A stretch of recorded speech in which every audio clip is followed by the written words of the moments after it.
like to tell you about the day that I yelled at my soup. True story. Most people think that because I have a PhD in neuroscience and I train people how to control their emotions, that I never lose my cool. Clearly, this isn't the case. On that day, I learned something that I'd like to share with all of you. I was a stay-at-home mom of 3 who were at the time all under the age of 4. I had taken almost 3 hours to get them to fall asleep and take a nap. By the time the 3rd fell asleep, the 1st was waking up. I remember feeling angry and feeling like I was failing at parenting because of my kids' nap schedule. By late afternoon, everything felt overwhelming to me. From their screams, to a baby being in my arms, to the clutter on my living room floor. And while I was preparing dinner, their joyful screeches were making me clench my jaw in anger. Finally, my husband came home. He walked in with a great big smile and said, "Hey, what's for dinner?" And I snapped at him. "Soup," I said. "Hope you're happy." He walked away, understandably annoyed. I sat at the table, and one of my kids said, "Mommy," and I yelled at my soup. I was depleted. I had nothing left to give. But the most important part of that is I wasn't even aware of it, and it was affecting my interactions with my kids and my partner. They say that you can't pour from an empty cup. It's true, but I don't think that this analogy is helping us learn how to better control our emotions. What we really need is the awareness of what depletes our capacity. When we get to learn that and understand that, then we can control our emotions. I'm not the only one who's ever lost control of their emotions, I know that. Through Curious Neuron, a company that I founded 10 years ago, I've been training people to regulate their emotions. And I've had the opportunity to interview hundreds of parents and poll thousands more. Here's what we've learned. Over 90% of parents worry that their own emotional reactivity is going to have a negative impact on their child. 90%. So, what do parents do about it? We read more parenting books. We search online and Google how to better manage our child's behaviors. Nothing changes. We still snap at our kids and lose control under hard moments. It's because many of us here have never learned how to control our emotions under pressure. And as a parent, you're tested about 75 times per hour. Well, now I've realized that we need to learn this skill. And not only do we need to learn this skill, I believe that we should be learning this early on. We should be teaching this to kids and teaching this to teens. And more importantly, we should be putting this in all prenatal classes. Because when a parent knows how to cope with their emotions, they are literally protecting their child's future mental health. There's a lot of research to prove this as well. Dr. Amanda Sheffield Morris's work has taught us that kids learn how to cope with their emotions based on 3 early childhood experiences. First, how their parents model healthy emotional coping skills. Second is how that parent responds to the child when they act out. That's hard. Third is the emotional climate of the home, which includes how we argue with our partners in front of our kids. Also hard. All 3 can be a challenge when we're not emotionally aware. Because when we're not emotionally aware, we can't cope with our emotions and control our emotions, and so we snap. We snap at our partners, we snap at our kids.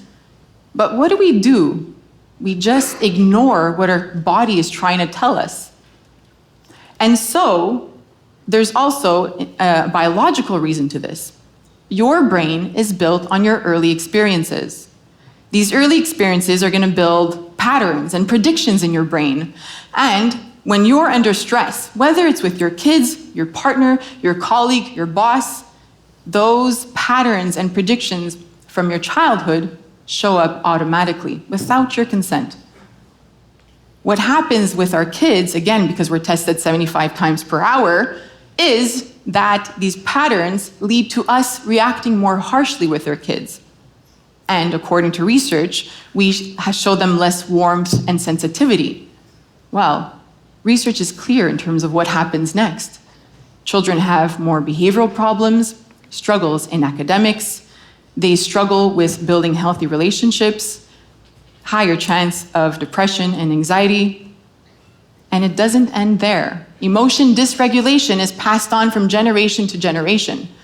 And so, if we do want to break the cycle, it starts with us, and it's possible. I've created something called Capacity Mountain that I've been using to train people around the world, leaders and parents. This mountain can help you build your self-awareness. It's grounded in neuroscience and in research, and partly based on a theory by Dr. Richard Lazarus. He says that when we are under some sort of emotional event, our brain asks two questions unconsciously. First, is this situation threatening to me? And two, do I have the capacity to deal with this? And so, if you haven't slept, you feel threatened by the person in front of you, you're in an environment that is overstimulating, your brain will decide that you do not have the capacity or that this moment is threatening. And so we don't use healthy coping skills like cognitive reappraisal and rethinking and problem solving. We move towards the unhealthy coping skills, ruminating, shutting down, all of the unhealthy coping skills. And so what we need to do is to start being aware of where we are on our mountain. Emma is a mom of two that is a perfect example of what it looks like when we're not emotionally aware. Emma was getting ready to plan a birthday party for her daughter. And before leaving, her son said, "Please, I want to come with you." She reluctantly agreed, brought him with her and said, "Only 3 stores. Then we're back home. I'm on a time crunch." Well, he came with her, and on her way home, she realized she had forgotten to pick something up at the store. And so she pulled into the Costco parking lot. He immediately had a response to this. "I'm not going," he said to her. "Don't start with me. I have to hurry up and get one thing. We're going to go in quickly." He refused to get out of the car. Anybody been in this situation? They were in a power struggle. She got out of the car, begged him to get out, even tried to pull him a little bit in the middle of the Costco parking lot. And in a moment of embarrassment and anger, she snapped, got back in the car, and drove him home. When Emma recounted this story to me, she said, "Cindy, there was nothing I could have done differently. My son's defiance and behavior led to me reaching that breaking point." I respectfully disagreed with her. There were many moments in the situation that she could have shifted the outcome if she would have been self-aware. First, if Emma would have checked in with herself using this mountain, asking herself, "Where am I on my mountain?" she could have known at what capacity she was functioning at. Once we know what capacity we're functioning at, we address our needs. But how often do we ask ourselves how we're doing? We ask people every single day, "How are you?" But when do we pause and say, "How am I?" If we can do that, which I believe is the most beautiful act of self-care, then we can actually address our needs. But Emma hadn't done that. In the moment where she turned into the parking lot, she thought she was at 100%, but she was already depleted. She was in her activated zone. She had a running list. How many of us have running lists on our mind? That is depleting to our brain. And she was also on a time crunch. Think about mornings. Think about evenings, getting ready for sports. Time pressure puts our nervous system into fight or flight. She wasn't aware because she hasn't checked in. The next thing that Emma wasn't aware of was her shallow breathing and her anxious thoughts. If she would have created what I like to call an intentional pause, she would have realized that something was activated inside of her. That was her nervous system speaking to her. Your stress system is constantly communicating with you. We're just too busy to notice. And so, what Dr. Sonia Lupien has taught us are that 4 things can activate all of our stress systems. NUTS. I know it's weird, nuts. There are many things that activate our stress system, including novelty, unpredictability, threat to self, and loss of sense of control. All four are activated as parents. But in an argument, if you think about the last argument you had with your partner, if you say something like, "You never do anything," or "You're so lazy," well, you've just activated their stress response. And so that person will either react or shut down completely. Emma's son was being activated, and so was she. They didn't even know it because she wasn't aware. She had her sense of control activated because when he said, "I'm not going in," she had lost complete control of that situation.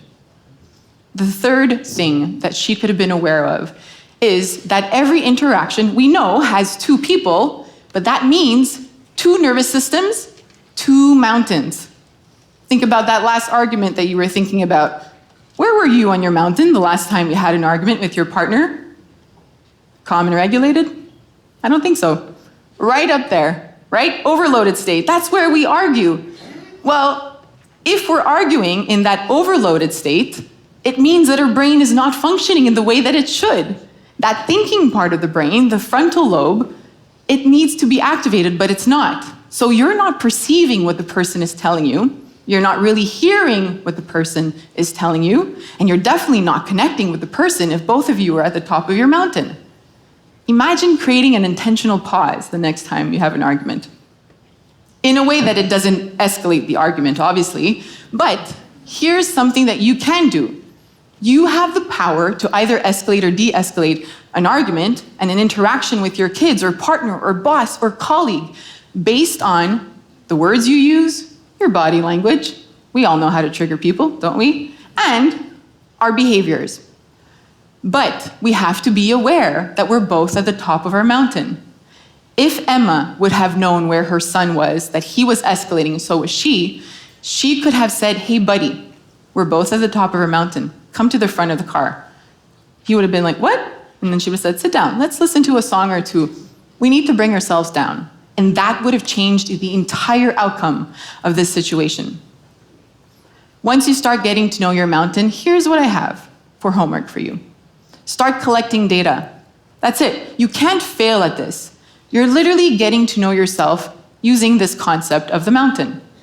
Once you start realizing, hey, I'm usually in my 50% zone, or I'm usually at 80% or 20%, this is what you're going to collect in terms of data. What depletes you? Who depletes you? There's a list. Who replenishes you? Which situations and environment deplete you? There's a lot. And which replenish you? Once you start getting to know that, you will be building your own mountain because your mountain doesn't look like mine. Then you're going to start noticing what's the difference between your 80% and your 20%. At 80%, what does it sound like in your mind? And what does it feel like in your body? Again, you need to listen to what your mind and your body are communicating to you. This first step will lead to your next one. You are going to build your own emotional toolbox. In this toolbox, you'll have 3 categories: body, mind, and connection. When you are at the top of your mountain, there's no point in thinking, so you're going to use your body. Mobilize it. If you're at the top, it means you're high stress. You need to mobilize that cortisol and move that energy out of your body. Do lunges around the living room or go for a 10-minute walk. Or you can use your 5 senses. Our senses are extremely regulating to us. They can also be dysregulating, but you're going to use this to say, when I turn off the lights, it's regulating. When I put on noise-canceling headsets, it's regulating. When I have a sour candy or drink a hot coffee, build your list. Sometimes we get stuck in our thoughts. All thoughts have a purpose, but not all thoughts are necessary. Triage your thoughts. Keep the ones that serve you, and if they don't serve you and are based on assumptions and are based on interpretations and stories that you tell, we have a lot of those, then discard them. They are not serving you. And the last is connection. Connection is so regulating to the nervous system. There's so much research around it. But what do? We wait for others to connect with us. This week, your challenge is to connect with other people. Leave it a little note in your partner's work bag. Send a little message to a friend. But connect with others. You will start sprinkling these replenishing activities throughout your day. And you're gonna see, especially if you have young kids, like I do, 6, 8, and 10, that at the end of your day, you'll have a little bit more capacity because you'll have played around with your capacity throughout the day because you'll have addressed your needs. I must warn you that it takes time to build this. Be patient with yourself, practice it. Ask yourself, where am I on my mountain? Ask your partner, get your kids to start asking it. On the day that I yelled at my soup, I thought I was at my breaking point, my rock bottom. Turns out it was an invitation to pay attention to my needs. Don't we all need to do that? Let's start asking ourselves, where am I on my mountain? It will change how you show up for yourself, and it will change how you show up for others. Thank you.